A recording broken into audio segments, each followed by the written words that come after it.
बोनिकल हमजा चिमाएव। अब लोगों को पता होगा कि कैसा एक स्टोरी लाइन क्रिएट करना चाह रहे थे बोनिकल, बट यहाँ पर फाइट के पहले ही हमजा चिमाएव ने दिया था कुछ एडवाइस जो नहीं समझ पाए बोनिकल। साथ ही यहाँ पर अरमान शाहरुख को काफी ज्यादा गुस्सा दिला दिया है यूएफसी ने ऐसा फाइट ऑफर करके, मतलब क्या ही बोलूं। एंड साथ ही यहाँ पर क्या अब फाइनली इलिया टपोरिया वर्सेस इस्लाम मखाचे का फाइट है सेट, क्योंकि यहाँ पर बहुत बड़ा हो चुका है मेटा। तो सब कुछ पूरा डिटेल में करूंगा एक्सप्लेन शेयर। वीडियो को अंत तक जरूर से देखते रहना। चैनल पर नए हो सब्सक्राइब करना बिल्कुल भी मत भूलना है एमएमए नाउ हिंदी चैनल को। Hey, what's up UFC fight fans, UFC lovers, welcome back। शुरुआत करें अगर सबसे पहले तो भाई हॉट न्यूज तो यही है ना, बोनिकल। सो इनका मतलब अनडिफीटेड का रिकॉर्ड टूट चुका है। एक ऑरा जो उन्होंने सेट किया था यूएफसी में, अनफॉर्चुनेटली अब वो थोड़ा फेड हो गया है। भाई एक टाइम पे जो बोनिकल बोल रहे थे कि हमजा चिमाएव से फाइट करना तो मेरे लिए इजी मनी है, ड्रिकस डुप्लेसिस को बीट करना तो मेरे लिए इजी मनी है, बट अनफॉर्चुनेटली ये इजी मनी उनके लिए कुछ ज्यादा ही इजी हो गया।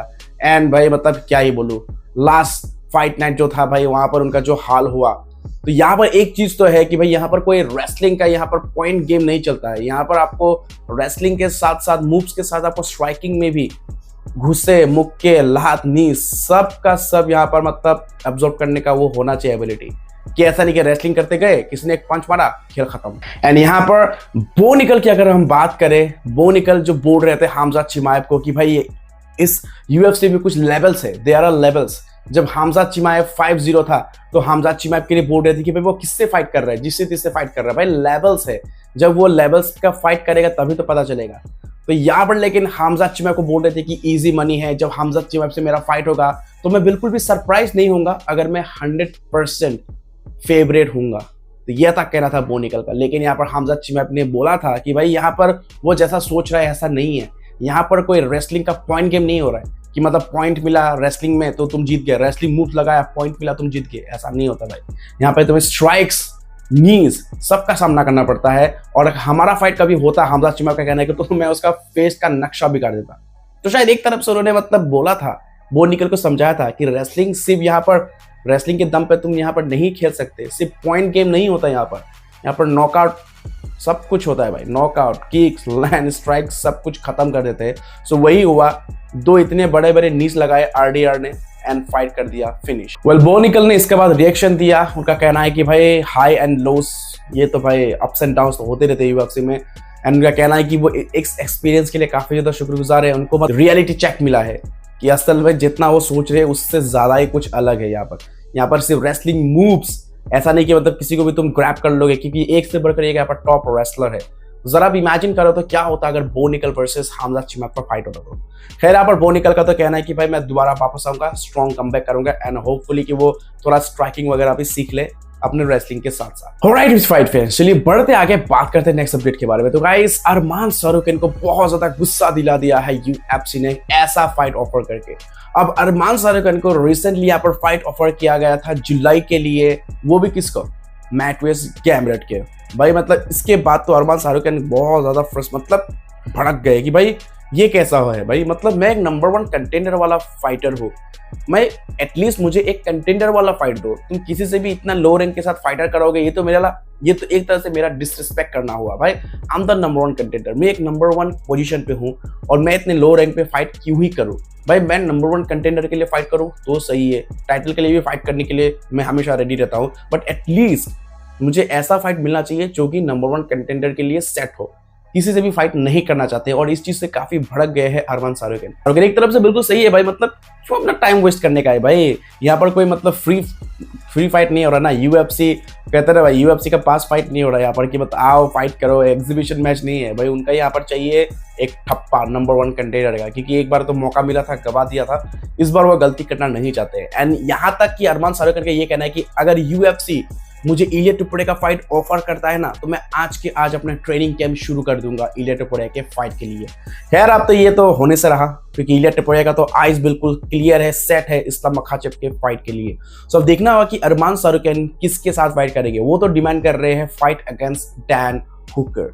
अब देखना होगा क्या होता है अरमान सारोगन का नेक्स्ट फाइट एंड क्या होता है यूएफसी उनके लिए क्या सेट करता है, ये भी देखने में बहुत इंटरेस्टिंग होगा। बट आई गेस जुलाई में उनका फाइट हो सकता है, लेकिन क्या डैन हुकर होंगे, ये देखने में बहुत ही ज्यादा इंटरेस्टिंग हो सकता है। वेल यूएफसी फाइट फैंस, अब बातचीत चल ही रहा है अरमान सारूकियन का, तो यहाँ पर अरमान सारूकियन का कहना है कि अगर लाइट वेट डिवीजन में कोई ऐसा है जो काफी ज्यादा टफ फाइट दे सकता है इस्लाम मखाचेव को, उसका रियल टेस्ट ले सकता है, तो वो है अरमान सारूकियन एंड इलिया टपोरिया।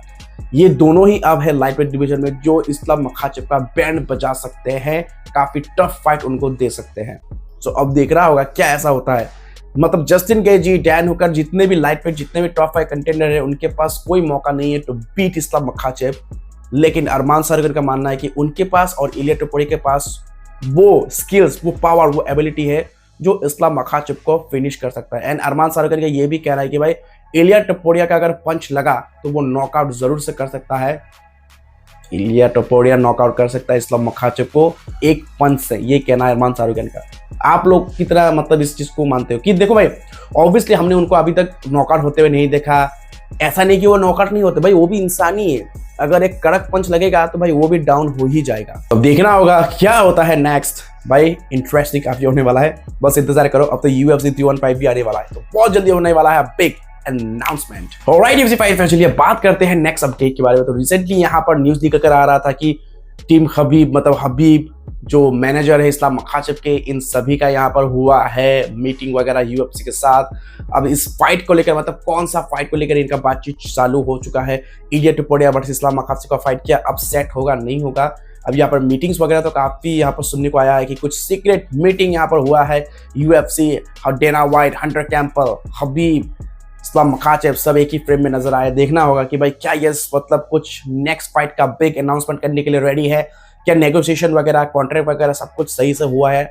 सब कुछ सही से हुआ है तो I guess Ilia Topuria versus Islam Makhachev का फाइट एकदम ऑन द वे है। बहुत जल्दी हमें UFC 315 के रोड में दिखने वाले हैं। ऑलराइट UFC फाइट पे चलिए बढ़ते आके बात करते हैं नेक्स्ट अपडेट के बारे में। तो ड्रिकस डुप्लेसिस ने यहाँ पर मारा है एक जैब हमजा चिमाएव के ऊपर में।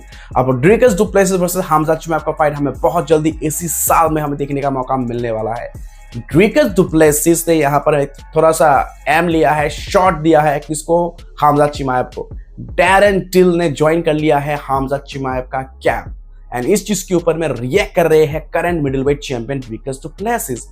ड्रिकस डुप्लेसिस का कहना है कि भाई चलो सही है, तुम दोनों अब एक ही कैंप में हो तो तुम दोनों में कुछ तो कॉमन अब होने वाला है। अगर आपको याद होगा तो ड्रिकस डुप्लेसिस थे जिन्होंने डैरेन टिल को बीट कर दिया था एंड डैरेन टिल अब हमजा चिमाएव के कैंप में है एंड ड्रिकस डुप्लेसिस को है 100% कॉन्फिडेंट कि वो हमजा चिमाएव को भी बीट कर देंगे। तो भाई कुछ कॉमन होगा दोनों में, क्योंकि तब बोलेंगे कि भाई ये दोनों को ड्रिकस डुप्लेसिस ने हराया है, तो थोड़ा सिमिलरिटीज, थोड़ा कॉमन होगा इन दोनों में, कुछ तो सेम होगा। तो ये कहना है ड्रिकस डुप्लेसिस का। सो अब देखना होगा क्या ड्रिकस डुप्लेसिस कॉमन कर पाएंगे इन दोनों में। क्या जैसे उन्होंने डैरेन टिल को बीट किया, क्या वो हमजा चिमाएव को भी बीट कर सकते हैं अपने नेक्स्ट फाइट में। काफी होने वाला है मजेदार इवेंट, सो बस इंतजार करो। सो गाइस अब देखना होगा क्या फाइनली यहाँ पर हमजा चिमाएव को करेंगे बीट ड्रिकस डुप्लेसिस एंड करेंगे एक अद्भुत काम। भाई ये अपसेट बहुत बड़ा होगा UFC के लिए इस साल में। अगर हमजा चिमाएव को ड्रिकस डुप्लेसिस ने बीट कर दिया भाई, बहुत ज्यादा बिग अपसेट होगा। तो मतलब हम इमेजिन भी नहीं कर सकते भाई, हल्ला मच जाएगा UFC में। मतलब ड्रिकस डुप्लेसिस का भूकंप आ जाएगा इस तरीके का फाइट ये अगर हुआ तो। देखना होगा ड्रिकस डुप्लेसिस ने जो बोला है कि मैं कॉमन कर दूंगा, जैसे डैरेन टिल को बीट किया तुम्हें भी बीट करूंगा, तो हम लोग दोनों भाई भाई बन जाओगे अच्छे खासे। सो अब देखना होगा कब होता है इनका ये फाइट जल्द से जल्द next. Alright UFC fight fans, that's it for today's video. I hope कि ये सारे अपडेट्स आपको बहुत ही ज्यादा पसंद आएगा दोस्तों। वीडियो पसंद आया लाइक करना, चैनल पर नहीं हो तो सब्सक्राइब करना तो बिल्कुल भी मत भूलना। मिलते हैं किसी और अगले वीडियो में, तब तक के लिए take care, keep watching MMA Now Hindi.